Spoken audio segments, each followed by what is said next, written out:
Major অবদ হাফিজ বিএনপিকে ডুবানোর project হাতে নিয়েছে সম্ভবত।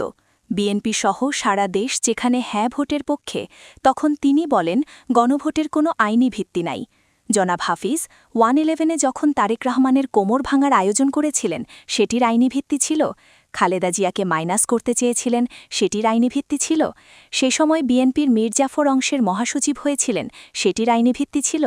আপনাদের ষড়যন্ত্রে তারেক রহমান 17 বছর নির্বাসনে ছিল, সেটির আইনি ভিত্তি ছিল। খালেদা জিয়া আর তারেক রহমানের কথাও বাদ দিলাম, আপনি তো প্রেসিডেন্ট জিয়াউর রহমানের সাথে বিশ্বাসঘাতকতা করে ওনাকেও মাইনাস করতে চেয়েছিলেন। আপনিই বলেন, কেন আপনি অবসর নিয়েছিলেন?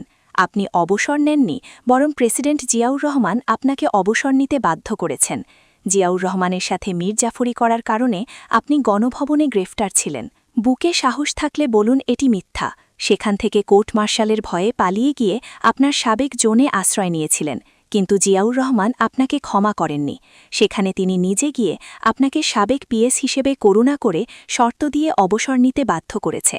ওনার করুণায় আপনি কোর্ট মার্শাল থেকে বেঁচে গিয়েছিলেন।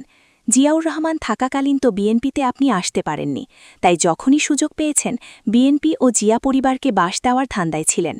এবার যাতে নতুন করে কোনো ষড়যন্ত্র করতে না পারেন, সেজন্য তারেক রহমান আপনাকে 5 তারিখের পরপরই স্থায়ী কমিটির সদস্য করেছেন। এরপরও কেন ওনাদের ভোট কমানোর প্রজেক্ট নিয়েছেন? এছাড়া আপনার এমপি হিসেবে আবির্ভাব হয়েছিল স্বৈরশাসক এরশাদের দলের হয়ে।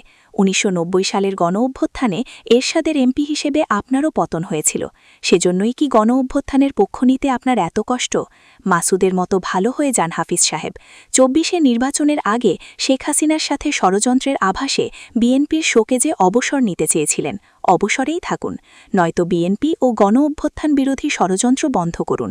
90-এর গণঅভ্যুত্থানে পতিত স্বৈরাচারের পতিত কোনো এমপির কাছে গণভোটের আইনি ভিত্তির কথা জুলাই প্রজন্ম শুনতে চায় না।